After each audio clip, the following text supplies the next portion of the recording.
Last class का revise करते हैं। कुछ बच्चे जो लास्ट क्लास में नहीं आए होंगे तो वो रिवाइज करते हैं।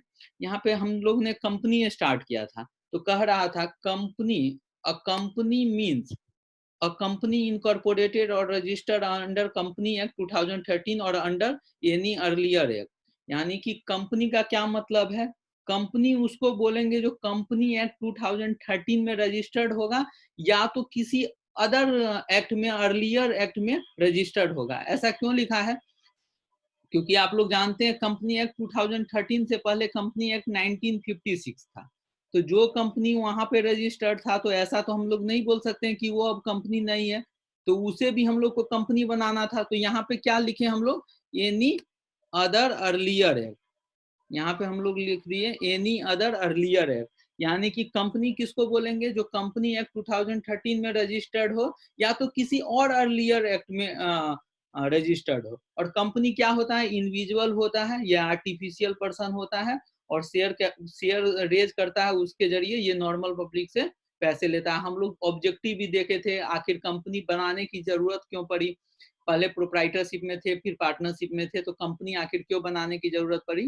वो कैपिटल के लिए पड़ी थी, हम लोग लास्ट क्लास में देख लिए थे। नेक्स्ट आता है फीचर ऑफ कंपनी, या इसको कैरेक्टरिस्टिक्स भी कह सकते हैं, गुण भी कह सकते हैं हिंदी में। तो फीचर ऑफ कंपनी, कंपनी में क्या क्या फीचर होना चाहिए? तो एक पॉइंट किसी बच्चे ने क्लास के बाद रेज किया था, मुझे मैसेज किया था, परपेचुअल सक्सेशन, तो उसको भी करेंगे, लेकिन एक एक देख लेते हैं।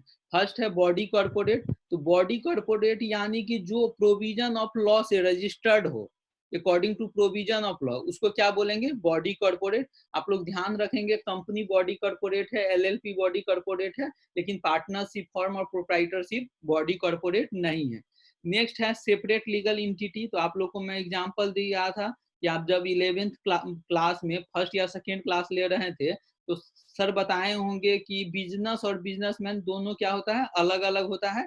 तो ये क्या है? सेपरेट है अपने मेंबर से, यानी कि कंपनी अलग है, शेयर होल्डर अलग है और डायरेक्टर अलग है। आप किसी को मर्ज नहीं कर सकते कि आप रिलायंस कंपनी का शेयर खरीद लिए हैं तो ये कंपनी आप ही है, नहीं, दोनों अलग अलग है। वो बात अलग है कि आप शेयर होल्डर है तो ऑनर भी है उसका, लेकिन दोनों का एग्जिस्टेंस क्या है? अलग अलग है। नेक्स्ट है लिमिटेड लाइबिलिटी।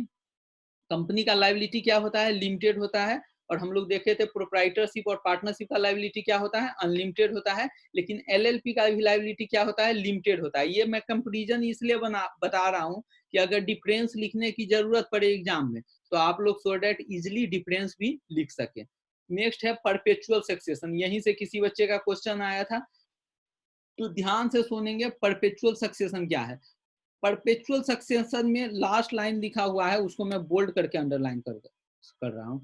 मेंबर में come and go out but the company remain continue. इसका मतलब क्या है सर? तो इसका मतलब ये है कि मेंबर आएगा जाएगा, उससे कंपनी को कोई फर्क नहीं पड़ेगा। यानी कि कोई भी मेंबर कंपनी में इंटर कर सकता है, कंपनी जा सकता है, लेकिन ऐसा नहीं है कि कंपनी को कोई फर्क पड़ेगा। यानी कि कंपनी पहले जैसे चल रहा था तो अभी भी वैसे फर्क पड़ रहा है। यानी कि सिंपल सा शब्द में समझेंगे, कंपनी में कंपनी होगा, डायरेक्टर होगा एंड मेंबर होगा। तो कोई भी डायरेक्टर या कोई भी मेंबर इन करेगा या आउट करेगा, उससे कंपनी को कोई फर्क नहीं पड़ने वाला है। कंपनी अपना एक आर्टिफिशियल पर्सन अलग है, जैसे आज चल रहा है वैसे ही चलता ही रहेगा, अनलेस अनटिल कि इसको लॉ से टर्मिनेट न करे। मैं एक बार पढ़ देता हूँ। The company being an artificial person created by law continue to exist irrespective of changes in its membership. यानी कि कंपनी कौन है? क्रिएटेड बाय लॉ है, आर्टिफिशियल पर्सन है, क्रिएटेड बाय लॉ है, और ये मेंबरशिप चेंज होने से चेंज नहीं होगा। A company can be terminated only by through law. Company को सिर्फ टर्मिनेट कर सकते हैं आप किसके थ्रू? लॉ से। यानी कि कंपनी एक्ट 2013 में जो प्रोविजन दिया गया है उसके तहत आप कंपनी को स्ट्राइकिंग अप करवा सकते हैं, यानी क्लोज करवा सकते हैं। The death or insanity or insolvency of any member of the company is no way to affect the existence of the company। किसी भी मेंबर का डेथ हो जाता है या इंसॉल्वेंट हो जाता है या अनसाउंड माइंड हो जाता है, तो उससे कंपनी पे कोई इफेक्ट नहीं पड़ेगा। कंपनी जैसे चल रहा था वैसे ही आगे भी चलेगा। नेक्स्ट पॉइंट है common seal. Common seal means जैसे मैं रजनीश हूँ तो मैं मुझे कैसे पहचानेंगे आप लोग? मेरे सिग्नेचर से। अगर मैं किसी पेपर पे सिग्नेचर करूंगा तो इसका मतलब आप लोग समझ जाएंगे ये रजनीश सर का सिग्नेचर है। वैसे अगर आपका एक कंपनी है एबीसी लिमिटेड, तो आप लोग कैसे जानेंगे कि ये आपका कंपनी है? तो उसके कॉमन सील से, कॉमन सील का मतलब होता है मोहर थप्पा, तो यानी कि कंपनी के हर एक डॉक्यूमेंट पे उसका क्या होगा, मोहर लगा होगा, कॉमन सील लगा होगा। तो ये भी कंपनी का एक फीचर है। नेक्स्ट है ट्रांसफरेबिलिटी ऑफ शेयर। तो इसमें मैं ध्यान देने वाली बात कहा था कि पब्लिक लिमिटेड का कंपनी का शेयर जनरली क्या होता है, ट्रांसफरेबल होता है, यानी कि इजिली उसको सेल कर सकते हैं। लेकिन प्राइवेट लिमिटेड का शेयर आप ट्रांसफर नहीं कर सकते हैं। कर कब सकते हैं, जब आर्टिकल ऑफ एसोसिएशन में कुछ रूल एंड रेगुलेशन लिखा गया हुआ। अगर वो रूल एंड रेगुलेशन को आप फॉलो करेंगे तो आप कंपनी के शेयर को ट्रांसफर कर सकते हैं, अदरवाइज ट्रांसफर नहीं कर सकते हैं। तो ट्रांसफरेबिलिटी ऑफ शेयर में दो पार्ट है, प्राइवेट कंपनी के रिस्पेक्ट से और पब्लिक कंपनी के रिस्पेक्ट से। पब्लिक कंपनी अपने शेयर को इजिली ट्रांसफर कर सकती है या उसके मेंबर्स ट्रांसफर कर सकता है, लेकिन प्राइवेट कंपनी का शेयर ट्रांसफरेबल नहीं होता है। वो तभी ट्रांसफर होता है जब हम लोग आर्टिकल ऑफ एसोसिएशन में कुछ टर्म एंड कंडीशन दिया गया है उसको फॉलो करें। अब लिखा हुआ है नेक्स्ट पॉइंट, कंपनी में सू और बी सूड, यानी कि कंपनी भी किसी पे केस कर सकता है और कोई कंपनी पे भी कर सकता है, तो कोई दिक्कत नहीं है। अब मैं किसी एक को बुलाऊंगा, वो यहाँ पे मेरे साथ आके रीड करेंगे और मैं समझाऊंगा। नेक्स्ट है अपना kinds of company.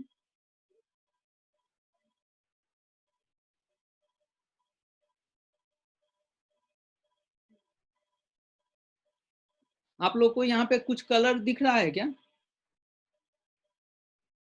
Yes sir. कोई सिस्टम को कंट्रोल कर रहे होंगे तो प्लीज अपने स्क्रीन पे हाथ वगैरह मत फेरेंगे। आपको स्क्रीन दिख रहा है ना अभी? ओके यस सर, दिख रहा है। ओके, दिख रहा है। तो मैं अभी किसी एक को बुलाऊंगा, वो मेरे साथ आएंगे और रीड करेंगे। यहाँ पे मैं मीनिंग समझाऊंगा। अभिनव, अभिनव आनंद, अभिनव एक बार आ गए आप? ओके अभिनव रीड कीजिए। यहाँ पे है क्या है, एक सेकेंड होल्ड कीजिएगा।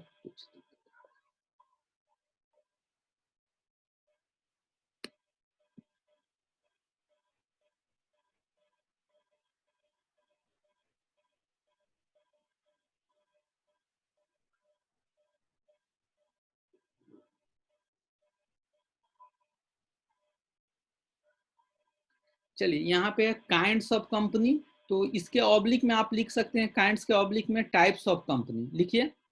काइंड्स के ऑब्लिक में लिखिए यहाँ पे टाइप्स ऑफ कंपनी, काइंड्स या टाइप्स ऑफ कंपनी। तो कंपनी कितने टाइप के होता है ये देखते हैं हम लोग एक बार, उसके बाद इसको समझेंगे। तो अभिनव एक बार रीड कीजिए।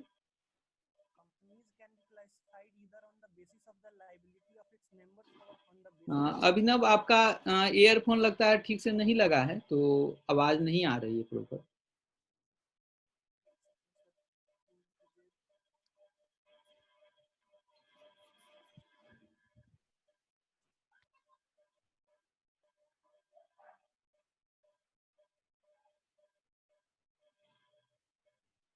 फिर से रीड कीजिए।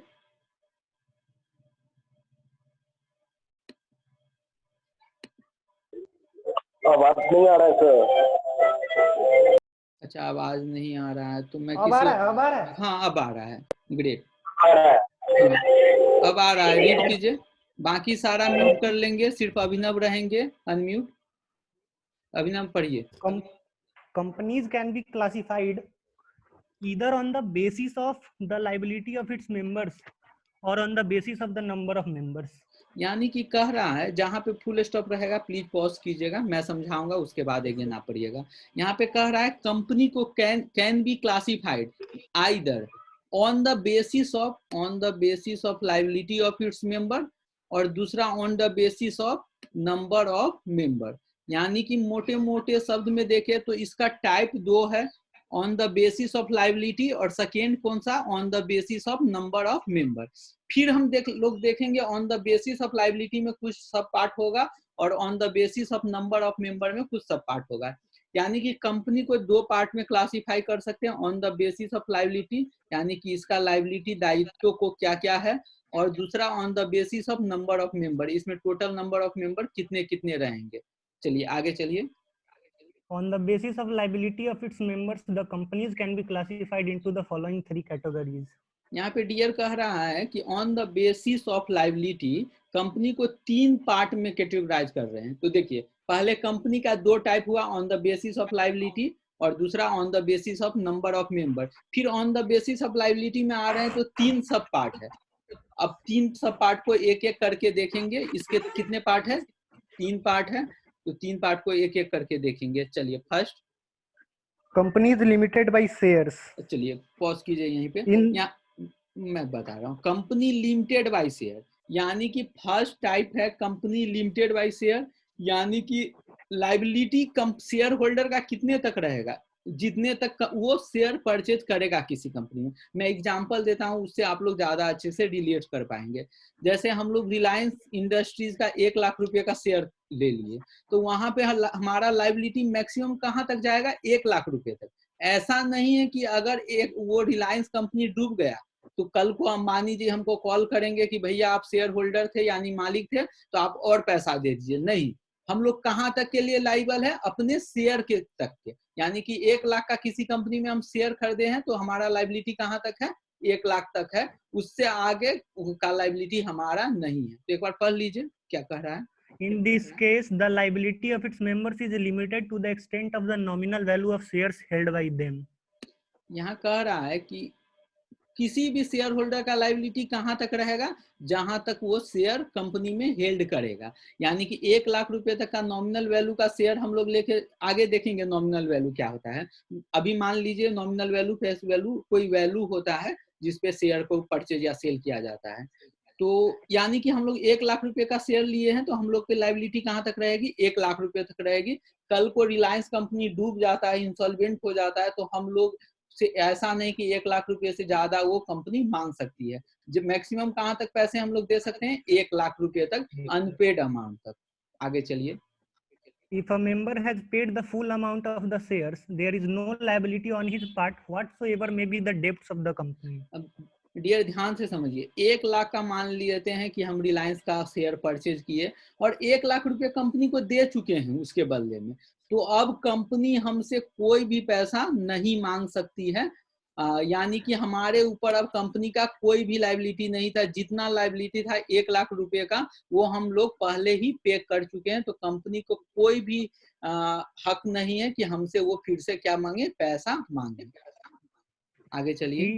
He need not pay a single paise from his private property.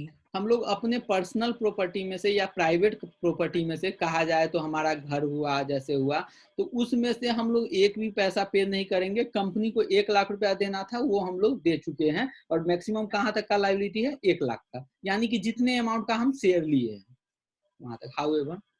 However, if there is any liability involved, it can be enforced during the existence of the company as well as during the winding up. अगर यहाँ पे कह रहा है, dear ध्यान से समझिएगा, अगर 1 लाख रुपए में कोई अनपेड वैल्यू था, जैसे 1 लाख रुपए का शेयर था तो हम लोग अभी 50,000 दिए थे, 50,000 बकाया था, तो 50,000 कंपनी कभी भी मांग सकती है ड्यूरिंग द कंपनी का एग्जिस्टेंस जब रहेगा, या कंपनी जब वाइंडिंग अप यानी कि समाप्त होने लगेगी, तो उस समय भी हमसे वो 50,000 रुपीज मांग सकती है। लेकिन मैक्सिमम लॉस हमारा कहाँ तक होगा? 1 लाख रुपए तक, उससे ज्यादा नहीं होगा। और ये 1 लाख एग्जाम्पल है। अगर हम 10 करोड़ का शेयर खरीदेंगे किसी कंपनी में तो वो 1 लाख नहीं होगा, कितना होगा? 10 करोड़ होगा। तो यहाँ पे देखे हैं on the basis of liability में फर्स्ट पार्ट था कंपनी लिमिटेड बाय शेयर, यानी कि जितने अमाउंट तक का हम कंपनी में शेयर परचेज किए रहेंगे उतने तक क्या क्या हो सकता है? लॉस हो सकता है, उससे मैक्सिमम लॉस नहीं हो सकता है। Second one, Companies limited by guarantee. थोड़ा सा अभी मैं समझा देता हूँ, फिर पढ़िएगा आप। यहाँ पे डियर कह रहा है कंपनी लिमिटेड बाय गारंटी, यानी कि गारंटी क्या होता है डियर? सबसे पहले तो ये समझते हैं, गारंटी या ये होता है, जैसे बैंक में अभिनव गए लोन लेने के लिए, ठीक है, तो मैं गया और अभिनव के बिहाफ में मैं गारंटी दे दिया बैंक में कि अगर अभिनव पैसा नहीं देंगे तो मैं बैंक को पैसा दूंगा, तो ये क्या हो गया? गारंटी मैं दिया अभिनव के बिहाफ में।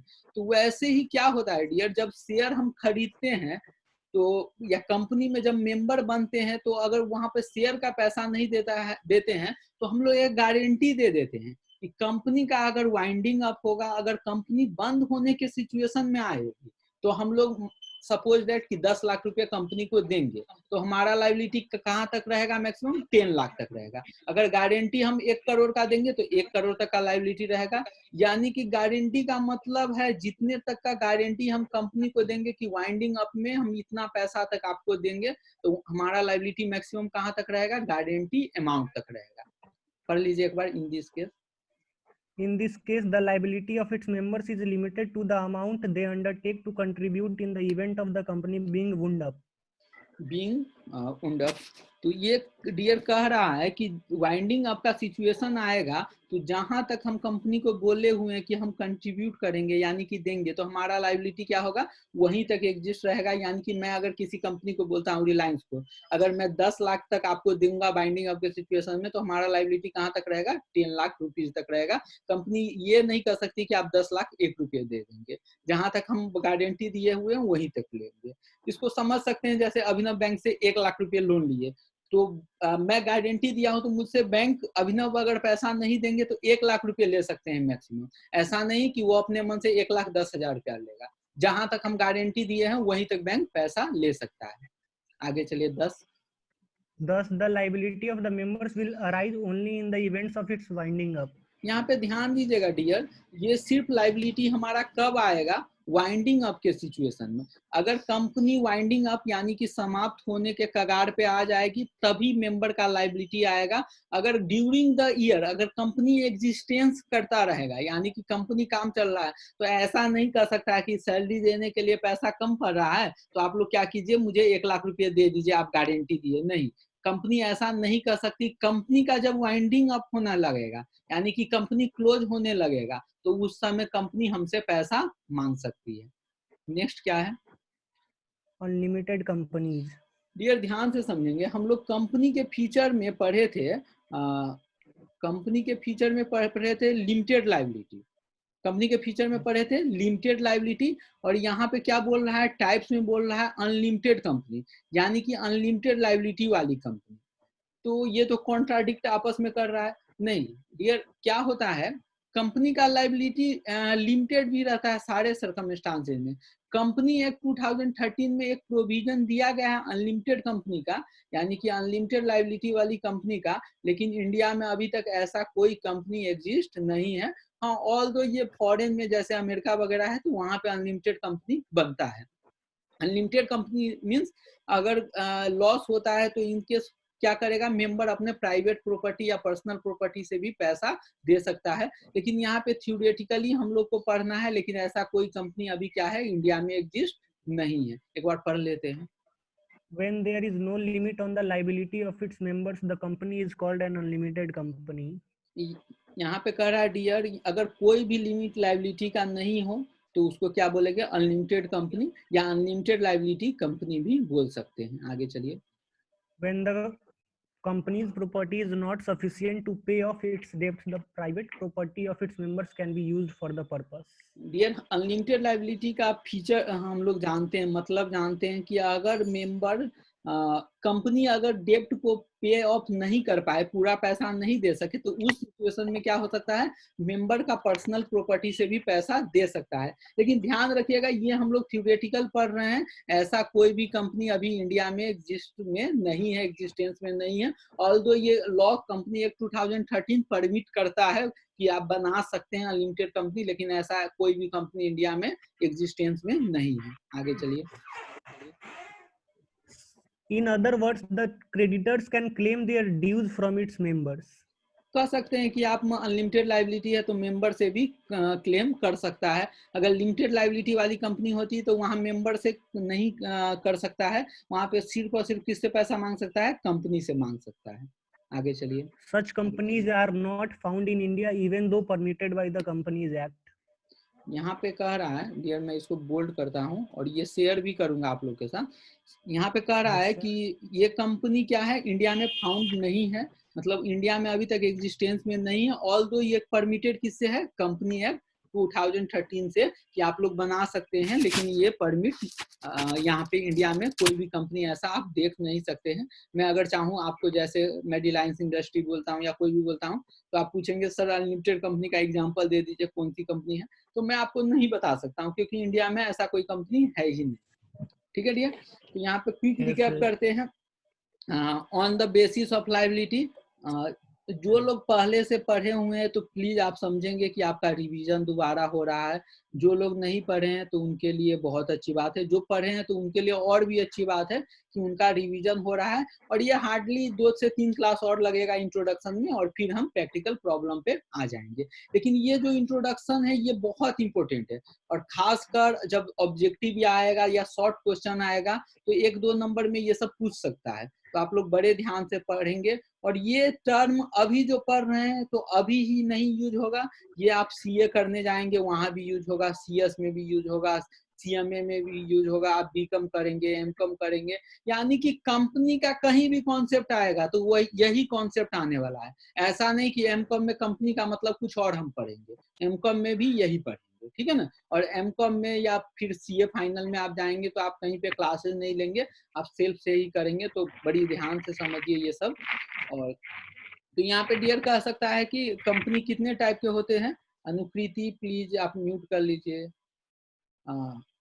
यहाँ पे 2 टाइप के कंपनी है, on the basis of liability और on the basis of number of member, यानी कि कितने मेंबर। और फिर on the basis of liability में 3 सब पार्ट थे। पहला कंपनी लिमिटेड बाय शेयर, दूसरा company limited by guarantee, third one unlimited company. अब देखते हैं हम लोग on the basis of liability, sorry on the basis of number of member में देखते हैं कितने टाइप हैं। उसमें भी 3 टाइप है, वो भी जल्दी से हम लोग देख रहे लेते हैं। चलिए फर्स्ट वन है यहाँ पे, on the basis of number of member company can B divide into 3 category. इसको भी 3 पार्ट में बात देते हैं, थर्ड पार्ट 3 पार्ट में। तो फर्स्ट है पब्लिक लिमिटेड कंपनी, दूसरा प्राइवेट लिमिटेड कंपनी, थर्ड है 1 पर्सन कंपनी। तो पब्लिक लिमिटेड हम सबसे लास्ट में पढ़ेंगे, सबसे पहले प्राइवेट पढ़ते हैं और फिर 1 पर्सन पढ़ते हैं, और देन कब पब्लिक लिमिटेड कंपनी पढ़ेंगे। क्योंकि पब्लिक लिमिटेड पढ़ने के लिए ये दोनों समझ में आना चाहिए, क्योंकि यहाँ पे कह रहा है कि अब public limited company means a company which is not a private company, जो प्राइवेट कंपनी नहीं है। तो भैया प्राइवेट कंपनी कौन है पहले वो तो बताइए। तो प्राइवेट कंपनी हम लोग पढ़ते हैं, देन पब्लिक लिमिटेड कंपनी पढ़ेंगे। तो पहला कौन सा पढ़ते हैं, प्राइवेट कंपनी। एक बार अभिनव प्लीज रीड कीजिए। A private company is one which by its articles A restricts the right to transfer its shares. ठीक है, होल्ड कीजिए। यहाँ पे कह रहा है डियर, आप लोग अगर कंपनी के फीचर में ध्यान दिए होंगे तो वहां पे एक पॉइंट आ रहा था, ट्रांसफरेबिलिटी ऑफ शेयर, यानी कि शेयर को कैसे ट्रांसफर कर सकते हैं। तो मैं बताया था पब्लिक लिमिटेड का कंपनी का शेयर जनरली क्या होता है, इजिली ट्रांसफरेबल होता है, और प्राइवेट लिमिटेड का कंपनी में रिस्ट्रिक्शन होता है, कर सकते हैं लेकिन आर्टिकल ऑफ एसोसिएशन में कुछ रूल एंड रेगुलेशन लिखा हुआ है, वो आपको फॉलो करना पड़ेगा। तो यहाँ पर कह रहा है private company means a company on which by its article restricts the right of its transfer of its share, यानी कि शेयर को ट्रांसफर करने के लिए कुछ रिस्ट्रिक्शन दिया गया है, उसे क्या बोलेंगे, प्राइवेट कंपनी बोलेंगे। Second one, A private company must have at least 2 persons except in case of 1 person company.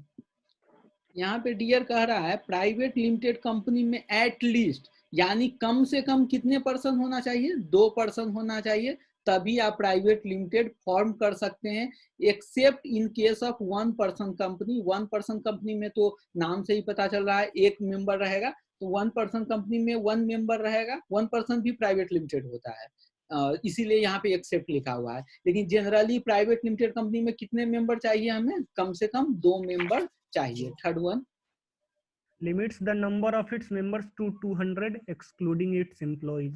यहाँ पे कह रहा है डियर मिनिमम नंबर तो कम से कम 2 चाहिए, लेकिन मैक्सिमम कितना हो सकता है, 200 हो सकता है। प्राइवेट लिमिटेड कंपनी में 200 से ज्यादा अगर नहीं होगा। सर अगर मान लेते हैं कि 205 अगर हो जाए तो क्या करेंगे, तो देन हमें वो प्राइवेट कंपनी को कन्वर्ट करवाना पड़ेगा किसमें, पब्लिक लिमिटेड कंपनी में। तो प्राइवेट लिमिटेड कंपनी में अभी हम देखें, एक तो शेयर ट्रांसफर नहीं हो सकता है, मिनिमम नंबर 2 हो सकता है, मैक्सिमम कितना होता है 200 excluding its employ. Third one देखते हैं, 1 पर्सन कंपनी, जल्दी से देख लेते हैं। Section 2 of the Companies Act 2013 defines OPC as a company which has only one person as a member.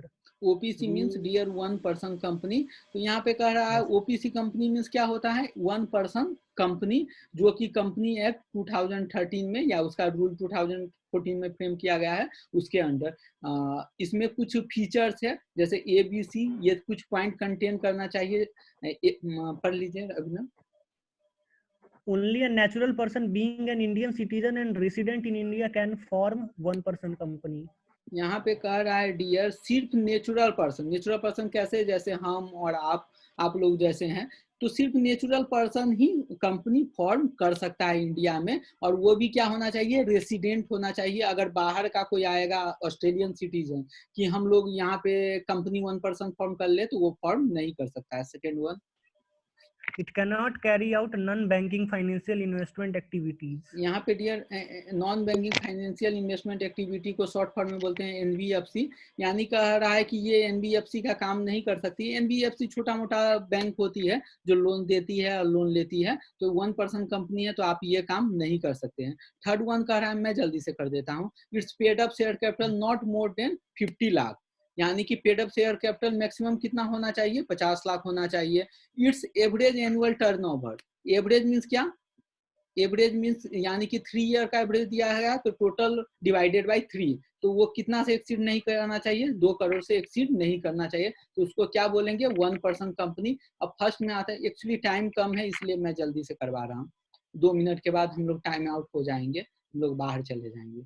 तो पब्लिक कंपनी किसको कहते हैं, तो a public company means A company which is not a private company. Public company किसको बोल देंगे, जो private company नहीं है। बी वाला बड़ी ध्यान से पढ़िएगा, is a company which is not a subsidiary of private company. तो सब्सिडरी ऑफ प्राइवेट कंपनी अगर कोई होगा तो उसको भी पब्लिक कंपनी नहीं कहेंगे।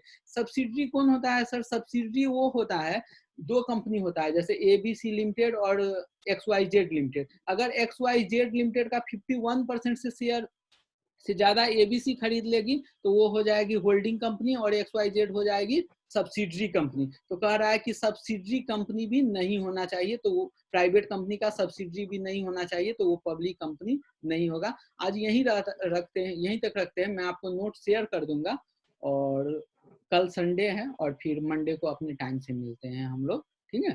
तब तक आप लोग आराम कीजिए, घर में रहिए, स्वस्थ रहिए, तो बाय। मंडे को सर इसी टाइम में है?